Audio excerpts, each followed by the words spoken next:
One of my favorite sayings is this one. If you want to hear God laugh, just tell him your plans. You see, what I have planned for myself tonight and tomorrow might not be what God has planned for me for tonight and for tomorrow. And clearly, whatever God has planned for me, that is going to be the way it works. My plan will have to be subservient to his. Now, it turns out to be that that's really the key point and message of today's gospel reading.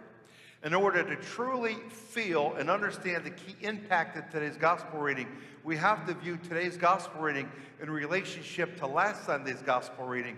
So let's take a look at this graphic to show you exactly what I'm talking about.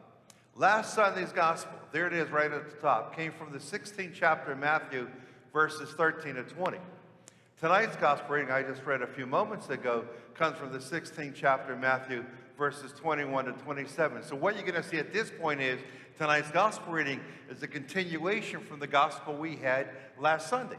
Now what we want to do to get the true impact of how life changes, and it can change radically, let's take a look at verse 17 and 18 in the 16th chapter of Matthew, which we had last week. Let's see what that said.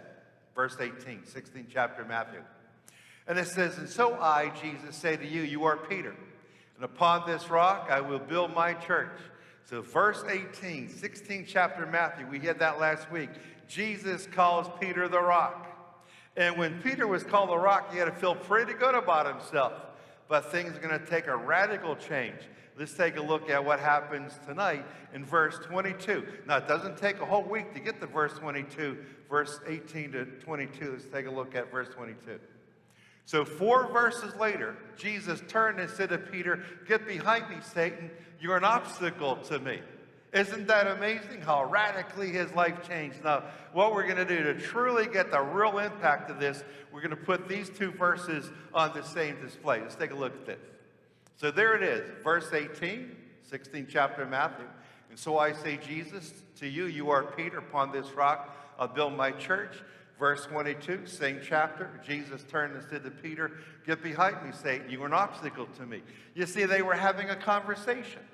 In 4 verses of conversational time, I timed this thing probably 20 times, just to see how long does it take. If you're having a conversation, conversational talk, so you're not traveling 90 miles an hour, but just nice tempo conversational talk, how long did it take to get from verse 18 in conversation to verse 22 in that conversation? It took 9 seconds. In 9 seconds, Peter was called the rock, and 9 seconds later, he's called Satan. How quickly life changes, and that's true for all of our lives. You know, a buddy of mine is a pulmonologist, and I was visiting him one day at his house. We're in his kitchen just having some things to eat and drink, and the doorbell rings. So he excused himself to go answer the doorbell, and right there in the kitchen table, I had seen it the whole time we're having some stuff to eat, was his stethoscope. And he's long and coming back from answering the door. I keep looking at that stethoscope, and I thought to myself, hey, why not? Why not? So I grabbed the stethoscope, and I put it in my ears, and I grabbed the other end, and I'm moving around. There it is. I found my ba-boom, ba-boom, ba-boom. No, it's good. It's really fun to hear your heart. It makes a lot of racket when you got the stethoscope on. So all of a sudden, I'm listening to my heart, and then it stops. And I really got concerned. So my buddy reappears from answering the door, and I said to him, "Quick, call 911. My heart stopped." And he walked behind me, and he put the earpiece back in my ears. Ba-boom, ba-boom, ba-boom. It's back. Okay, don't have to worry about it. But then he shared with me some very interesting things about the heart. He said, "Kenny, if a person lives to be 80 years old, their heart at that point would have beat 4 billion times. Think about that.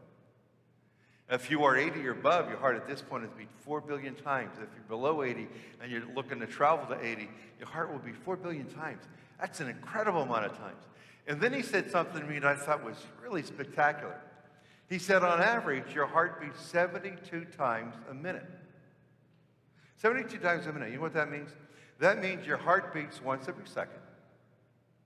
There are 12 seconds in a minute in which your heart beats twice, because it beats 70 times a minute.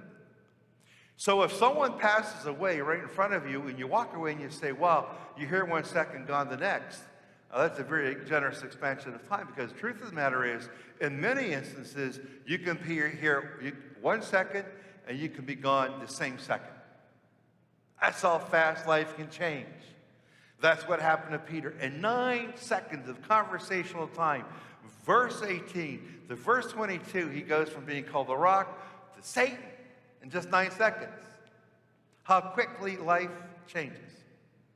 So the powerful message tonight is this. If your life is really working out well, and you're sitting there saying to yourself, life has never been this good before. That's beautiful. If you're saying to yourself, it's finally all come together. My life is just perfect. I just can't believe it's this good. My message to you is this. Enjoy it. Celebrate it. Appreciate it. Savor every moment of it. Why? Because that good feeling of Elan, that is not going to last. Because your life will radically change at any moment. And the converse is true. And something tells me more people fall into this category than the other one I just mentioned. If tonight you're saying to yourself, life is difficult, that it has been difficult. If you're saying to yourself, I just can't go on another day. If you say to yourself, the only reason I won't wake up in the morning is I didn't die during the night. If you say to yourself, the cross that God has given me to carry, it just keeps getting heavier and heavier and heavier. If you say to yourself, I just can't continue on, I'm looking for a way out. What is the message of tonight's gospel reading? Hold steadfast. Don't do anything if you're going through a difficult time believing you're stuck in that chasm of quagmire forever, because it can radically change in a second. Your life can turn around and get better. It can go from good to bad and bad to good in a split second, because it did for Peter. In 4 verses, 9 seconds, he's called the rock and then he's called Satan. And what my friend told me is that incredible heart we have. What a tool that is. What an instrument, probably the greatest instrument we can play in our lives is the instrument of the heart. All the work it does. And it works when I'm sleeping. I don't even know it's working. Just boom, boom, boom. But with the heart, since it beats 72 times on average a minute, you can be here 1 second, gone the same second. Yes, you can be here 1 second and gone within the same second. If this is a good time in your life, enjoy it, because it's going to change. But if this is a bad time in your life, and it is really difficult. I've had a lot of conversations with people during this whole pandemic, and this has been a really tough time for a whole lot of people. I would say the vast majority. Then just hold steadfast, hold firm, and hold on to the hope that life can change quickly. The heart teaches that. The gospel shows us that to be true.